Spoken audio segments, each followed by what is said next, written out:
হরে কৃষ্ণ, শুভ সকাল। আজ হচ্ছে পাপমোচনী একাদশীর পারণ। তো সকালে ঘুম থেকে উঠে আমি কিছু টমেটো ছিঁড়ে নিচ্ছিলাম। আমাদের নিজস্ব জমিতেই কিছু টমেটো লাগানো হয়েছিল, তো সেখান থেকেই টমেটো তুলে নিচ্ছিলাম। তো আমি আজকে একটি উদ্দেশ্য নিয়ে ভিডিও শুরু করেছি। আমি যেহেতু সচরাচর আপনাদের সাথে আমার একাদশী ব্রত কথা শেয়ার করে থাকি, তো কিভাবে পালন করছি তাই সচরাচর শেয়ার করি। তো আজকে থেকে আমি একাদশী ব্রত কথা সেটাও আপনাদের সাথে একটু শ্রবণ করানোর চেষ্টা করব। তো আমার ভিডিও যারা যারা দেখেন, সেই ভিডিও দেখার সাথে সাথে ব্রত কথাটাও শোনা হয়ে যাবে। তো আজকে পাপমোচনী একাদশী। তো পাপমোচনী একাদশীর ব্রত কথাটাই আমি শুরু করছি। প্রাচীনকালে অতি মনোরম চৈত্ররথ পুষ্প উদ্যানে মুনিগণ বহু বছর ধরে তপস্যা করতেন। একসময় মেধাবী নামে এক ঋষি কুমার সেখানে তপস্যা করছিলেন। মঞ্জুঘোষা নামে এক সুন্দরী অপ্সরা তাকে বশীভূত করতে চাইল, কিন্তু ঋষির অভিশাপের ভয়ে সে আশ্রমের 2 মাইল দূরে অবস্থান করতে লাগলো।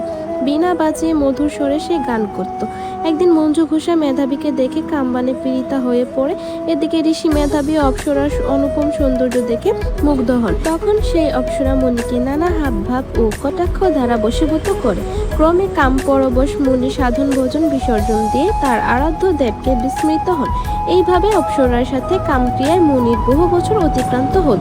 মুনিকে আচারভ্রষ্ট দেখে সেই অপ্সরা দেবলোকে ফিরে যেতে মনস্থ করলো। একদিন মঞ্জুঘোষা মেধাবী মুনিকে বলতে লাগলো, হে প্রভু, এখন আমাকে নিজ গৃহে ফিরে যাবার অনুমতি প্রদান করুন। কিন্তু মেধাবী বললেন, হে সুন্দরী, তুমি তো এখন সন্ধ্যাকালে আমার কাছে এসেছো, প্রাতকাল পর্যন্ত আমার কাছে থেকে যাও। মুনির কথা শুনে অভিশাপ ভয়ে সে অপ্সরা আরো কয়েক বছর তার সাথে বাস করল। এইভাবে বহু বছর অর্থাৎ 55 বছর 9 মাস 7 দিন অতিবাহিত হলো। দীর্ঘকাল অপ্সরার সহবাসে থাকলেও মেধাবীর কাছে তা অর্ধরাত্রি বলে মনে হলো।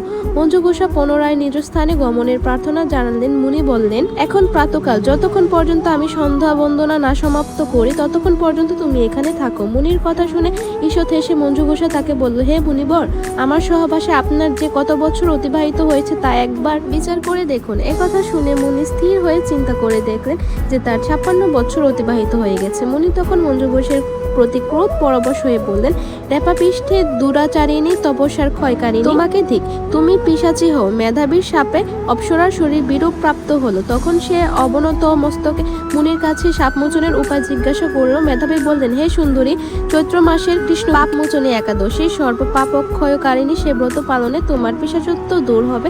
পিতার আশ্রমে ফিরে গিয়ে মেধাবী বললেন, হে পিতা, এক অপ্সরার সঙ্গদোষে আমি মহাপাপ করেছি, এর প্রায়শ্চিত্ত কি তা কৃপা করে আমায় বলুন। উত্তরে চ্যবন মুনি বললেন, চৈত্র মাসে কৃষ্ণপক্ষিয়া পাপমোচনী একাদশী ব্রতের প্রভাবে তোমার পাপ দূর হবে। পিতার উপদেশ শুনে